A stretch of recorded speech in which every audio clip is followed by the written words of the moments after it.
एक बार की घटना है, मैं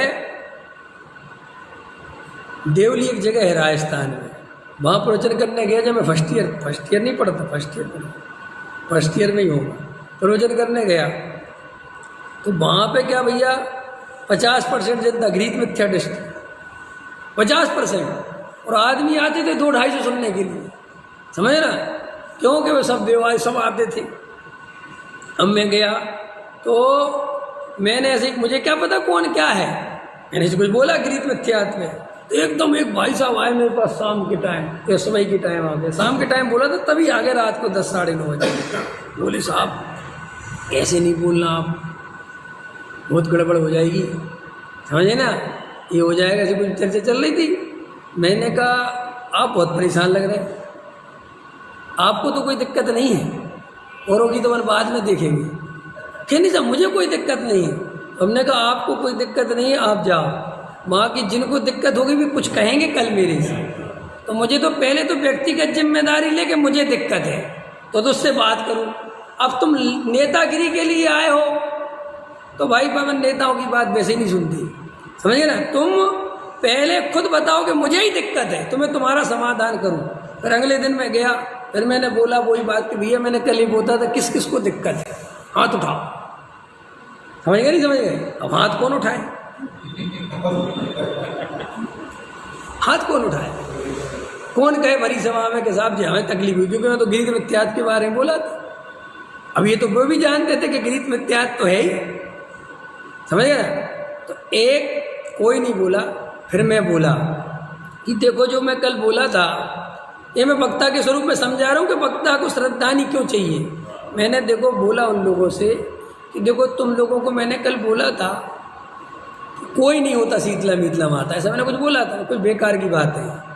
तो तुम लोगों में ऐसा हो लगता है कि मुझे भैंसा आ गया, ऐसा बोल दिया तो कल पंडित जी के ऊपर कोई टेंशन नहीं आ जाए। समझ गए नहीं समझ गए?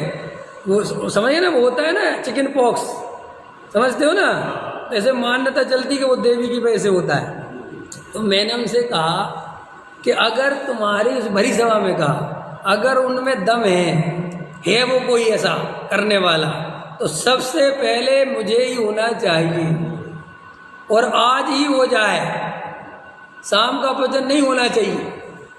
और अगर हो जाए मुझे तो तुम लोग जो करते हो वो ही करना, और अगर मुझे कुछ नहीं हुआ तो फिर मैं जो कह रहा हूँ वो करना। समझ गए नहीं समझ गए? अब बोल गए सब। शाम सब लोग बोले आए मेरे पास, 2-4 लोग तो आए भी, साहब आप ऐसे नहीं बोलना चाहिए, हमें बहुत टेंशन हो रहे। मैं कहा तुम पागल हो क्या, घर जाओ अपने। शाम हो गई, अगली सुबह हो गई, अगली शाम हो गई, अगली सुबह हो गई, अगली शाम हो गई। ख्याल में ना, फिर मैंने कहा 2-3 दिन के भैया अब तो बहुत ज़्यादा देख लिया, अब तो कुछ नहीं हो, तो आज से सब त्याग करो, कोई दम नहीं देवी देवताओं के पास जाने में। ख्याल में है कि नहीं है? बहुत घटनाएं थी वहाँ। एक महिला मेरे पास आई, रोने लगी। मैंने कहा रोती क्यों, क्या हो गया? कहने लगी आप हमारे घर भोजन नहीं करेंगे और आपको भोजन कराने का बहुत भाव है।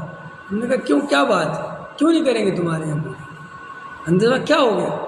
अरे बोले साहब मेरी शादी जो है ना वैष्णव परिवार में हो गई, मैं तो जैन हूँ। तो मैंने कहा ठीक है कोई बात नहीं, तुम्हारी शादी वैष्णव परिवार में हो गई तो तुम तो जैन हो, तुम्हें तो सब पता है।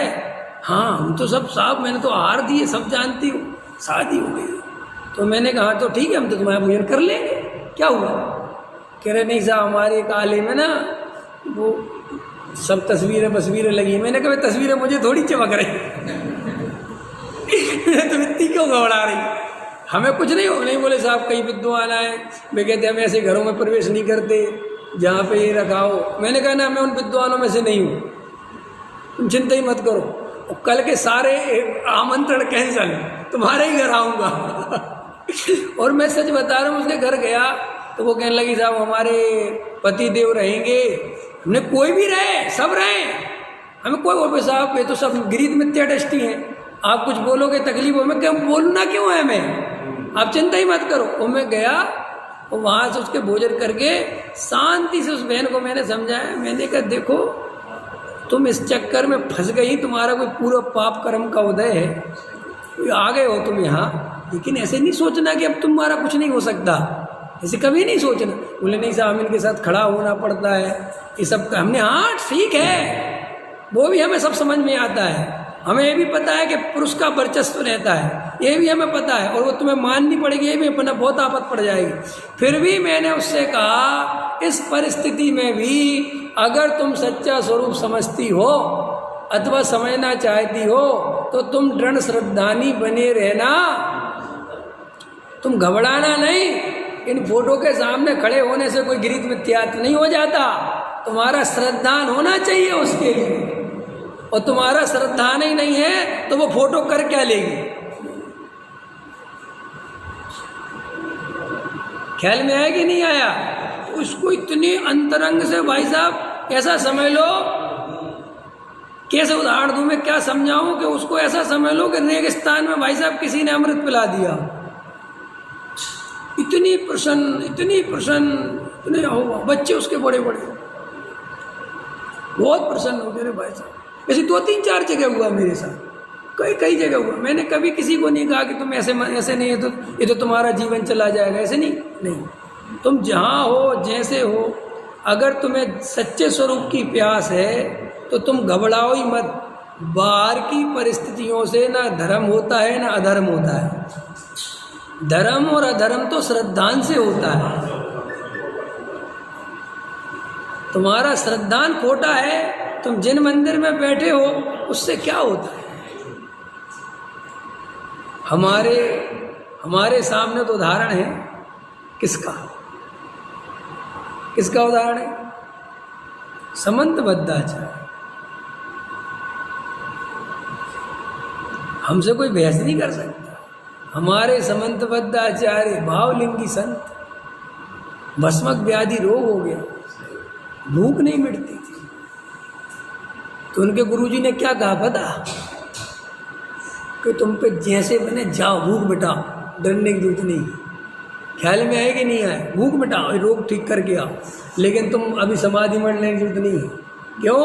कि उनके गुरु ये जानते थे कि इसके निमित्त से बहुत प्रभावना होनी है, वो बहुत जोरदार है, ये इसको समाधि नहीं करा सकता। तो ये नहीं कहा उनने शुद्ध खाना शुद्ध मत खाना न मर जाओगे, ये नहीं कहा कुछ, अरे मिटा के आओ तुम।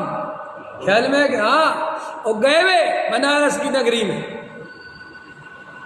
सच्ची घटना है, आज भी वहाँ मंदिर है वो, जहाँ वो चंद्र प्रभु की मूर्ति निकली थी, उसको फटेश्वर ऐसा कुछ कहते हैं, अनिका जी बताते मेरे को, क्योंकि वो बाहर रहते थे। तो वहाँ पर गए, राजा से बोले, मायाचार भी चल रहा कि नहीं चल रहा, राजा से बोले मैं तुम्हारे सब्जी को सारा भूख खिला सकता हूँ, ये लोग तो तुम ऊपर चढ़ा के भगाते हो, वहीं पड़ा रहता है, मैं डायरेक्ट खिला सकता हूँ लेकिन दरवाजे बंद होने चाहिए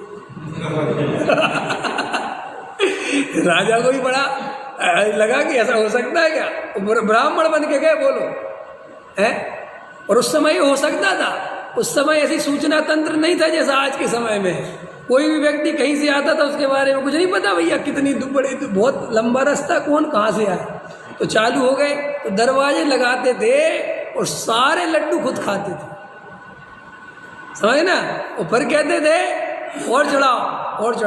तो भाई वो धीरे धीरे जब भोजन, पहले तो सब चढ़ता गया, तो राजा बड़ा प्रसन्न, कमाल ही हो गया साहब। ख्याल में है कि नहीं? क्योंकि एक आम आदमी इतना भोजन नहीं कर सकता, लेकिन धीरे धीरे वो रोग, ख्याल में है कि रोग कम हुआ तो बाद में वो सारी घटना। मेरा कहने का मतलब ये है कि गहराई से विचार करोगे तो परिस्थिति तुम्हारा श्रद्धान नहीं डिगा सकती, अगर तुम सच्चे श्रद्धानी हो तो।